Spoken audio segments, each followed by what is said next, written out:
Alright guys, this will be the third part of Guild Battleground. I kind of finished my portion of fighting, um, and the reason I say that is this tile was on 40 when I came in. I brought it up to 90, so that's kind of my little portion. Not to mention my troops are sustaining damage and I want to give them time to heal, so I'm going to switch over. Um, we're going to go to the other tile as talked about before. This tile, the adjoining camp, the adjoining tile only has 2 camps. So we're going to sustain some attrition here. Generally when you do that you want to make as many points as you possibly can. Points being here to advance the guild without sustaining as much damage as possible. The only way to do that is negotiations. As you can see from me battling on B3B, my attrition is 2, which is really low. We're going to probably bring that up to 15. And a lot of people don't like negotiations, but it's a necessary evil. Most guilds will require you to do this. If they don't, you're probably not going to advance real far in the battlegrounds. And I'm going to do a few of them here. Hopefully I have a good day. I'm still not quite awake yet, so I may make some stupid moves.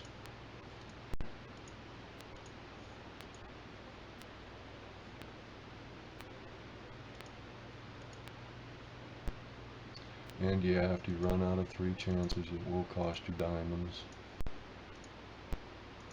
But being a player, you should do that. It's contributing to the guild because you have to bear in mind if your guild is building camps, which ours does. Ours gives very good support to team members to get maximum rewards. As you can see up top, if you take, I was at 158 when I came in here.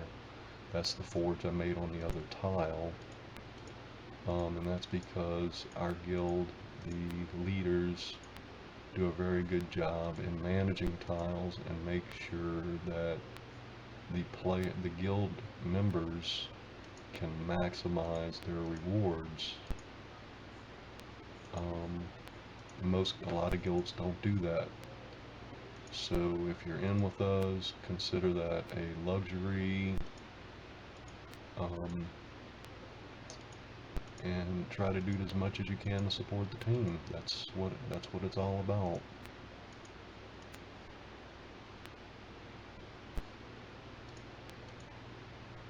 Yeah, I'm not having a good morning.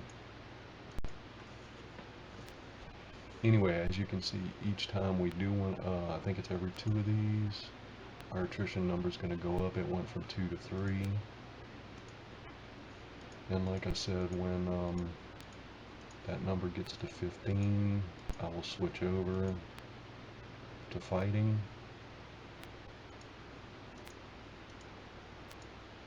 At least that's for me. You have to find where your attrition rate is.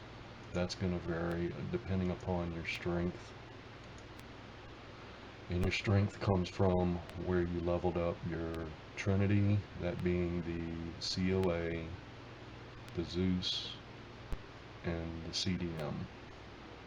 So depending on how much you have those leveled will depend on how far you can go in this. So don't get discouraged by you watching me do what I do and then you can't do the same. Trust me, there's people out there that can do a lot more than I can. Actually, I just recently kind of graduated a little bit. When I was lower age or lower power, I could only do 10 to 15 attrition. Then later on, as I leveled up buildings, I could do 15 to 20. Here lately I've kind of been stuck on 25, but I was able to push it to 30, and within the last week or so I've been able to edge that up to 35. So that tells me that I'm obviously doing something right, and that would be leveling up great buildings, putting out more event buildings, anything that has AA and AD values, which I had discussed in, I believe it was city layout and some other videos. Those are the things you want to look out for. Those are the things you want to place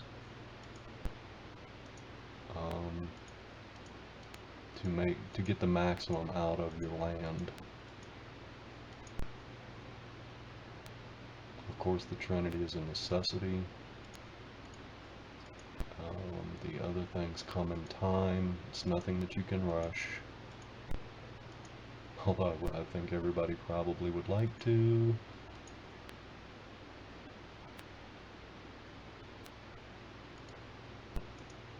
Anyway, yeah, my ATT went up to 4.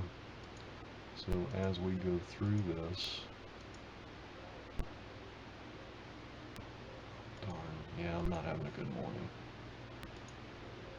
I'm burning a lot of diamonds. Yeah, there you went. We just went from 4 to 5. So that's how it graduates from a tile that has less than 4 camps. So anyway, on that note, I'm going to end this. And if y'all think of anything else I may have skipped, please add it to comments, and I'll address it later. For now, forge on, guys.